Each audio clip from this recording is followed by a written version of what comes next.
Hai semuanya, balik lagi sama aku Ana. Siapa di sini yang punya banget cita-cita pengen melahirkan atau punya anak kembar gitu kan? Atau mungkin punya pengalaman hal horor pada saat melahirkan bayi kembar atau mungkin sebaliknya lah ya. Kali ini aku mau menceritakan tentang pengalaman seseorang yang pada saat itu sepupunya itu melahirkan bayi kembar di rumah sakit. Nah, kejadian ini terjadi sekitar 12 tahun yang lalu. Saat itu sepupu aku yang sudah hamil tua mulai merasakan kontraksi hebat. Yah, perut aku sakit sekali, keluh sepupu aku ke suaminya. Mereka berdua pun bergegas menuju ke bidan terdekat. Saat itu langit mulai gelap karena hampir maghrib. Sesampainya di bidan, pemeriksaan terhadap janin dilakukan dengan cepat. Tak lama kemudian, bidan merujuk keduanya ke rumah sakit swasta yang letaknya itu sekitar 15 menit dari rumah bidan. Rupanya, ada masalah dengan salah satu bayi di dalam kandungan sepupu aku. Bidan tidak berani mengambil resiko. Setibanya di rumah sakit, proses persalinan segera dilakukan. Bayi pertama berhasil lahir dengan selamat dan berjenis kelamin perempuan. Sayangnya, bayi kedua tidak kunjung terlahir. Rupanya bayi kedua meninggal di dalam kandungan. Perasaan sedih meliputi kedua pasangan suami istri. Anak kembar mereka gagal terlahir dengan selamat ke dunia. Tindakan vakum dilakukan untuk mengeluarkan bayi yang meninggal tersebut. Setelah proses persalinan selesai, sepupu aku dibawa ke kamar rawat inap. Saat memasuki ruang tersebut, ia melihat perawat mendorong mayat seorang perempuan yang telah dirawat beberapa hari di situ. Waktu menunjukkan pukul 1 dini hari. Sepupu aku terbaring di kamar rawat inap sendirian. Anggota keluarga yang lain belum dikabari. Sang suami harus pulang ke rumah bapak mertuanya untuk menitipkan jenazah bayi kembaran yang meninggal tersebut. Ruangan bekas orang meninggal itu begitu sunyi.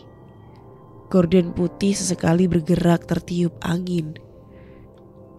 Sepupu aku mencoba memejamkan matanya untuk menghilangkan pikiran aneh yang terus terlintas di benaknya.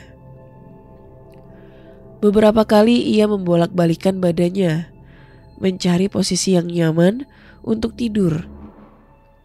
Saat itu firasatnya makin tidak enak. Dia merasa ada seseorang yang sedang memperhatikannya di ruang tersebut. Perasaan itu terus mengganggu pikirannya, membuat matanya menatap ke jendela. Astagfirullah, gumamnya sambil menahan jeritan. Sesosok wanita berambut panjang dengan pakaian serba putih sedang menatapnya di dekat jendela. Sepupu aku pasrah dan sosok itu tak juga pergi dari pandangannya. Kemudian suami sepupu aku itu tiba di rumah bapak mertuanya yang tinggal seorang diri. Si bapak tampak terkejut saat menantunya menyerahkan bayi yang tidak bernyawa. Jenazah bayi tersebut hanya dibungkus selembar kain coklat. Pak, tolong titip jenazah anak saya. Besok pagi akan saya urus proses pemakamannya. Sekarang saya harus kembali ke rumah sakit, kata si menantu.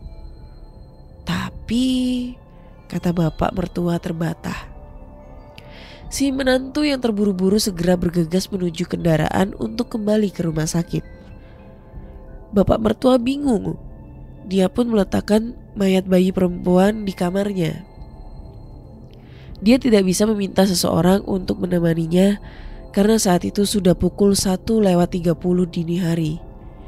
Itu adalah pengalaman yang sangat menyeramkan dan dia bertutur bahwa Sepanjang malam bulu kuduknya merinding menemani jenazah bayi perempuan.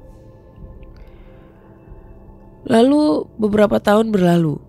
Kini giliran aku yang mendengarkan kesaksian kisah horor dari seorang security rumah sakit yang sama nih. Jadi beberapa bulan yang lalu bapak aku melakukan operasi katarak di rumah sakit tersebut. Ruang operasinya itu berdekatan dengan kamar mayat rumah sakit. Pintu keluar ruang operasi bersebelahan dengan ruang rawat inap yang bersebelahan dengan kamar mayat. Saat menunggu bapak keluar, aku berbincang dengan security. "Sudah lama kerja di sini, Pak?" tanya saya untuk membuka obrolan dengan security. "Ya, belum lama banget sih." Aku pun mulai bertanya seputar suasana rumah sakit yang terkesan angker. "Oh iya, Pak, kalau malam di sini gimana suasananya, Pak?"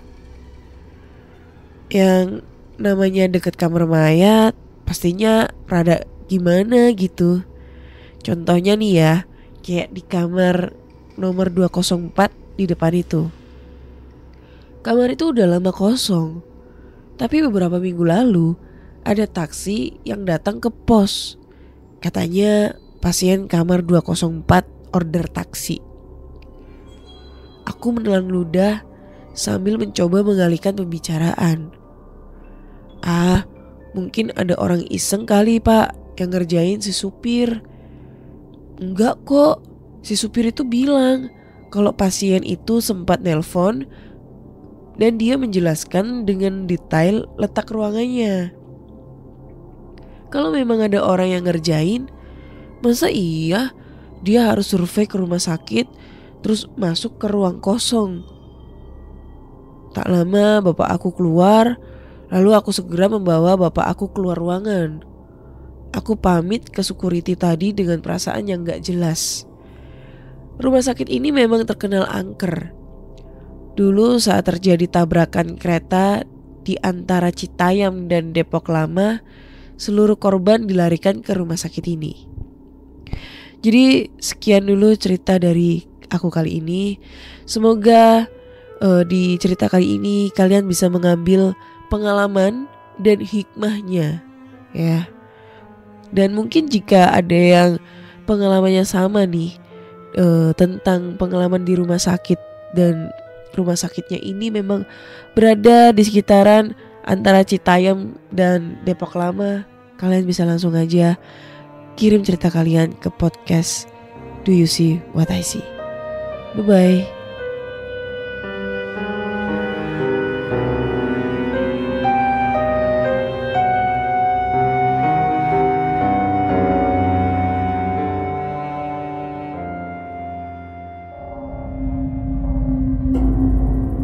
Kamu punya pengalaman horor?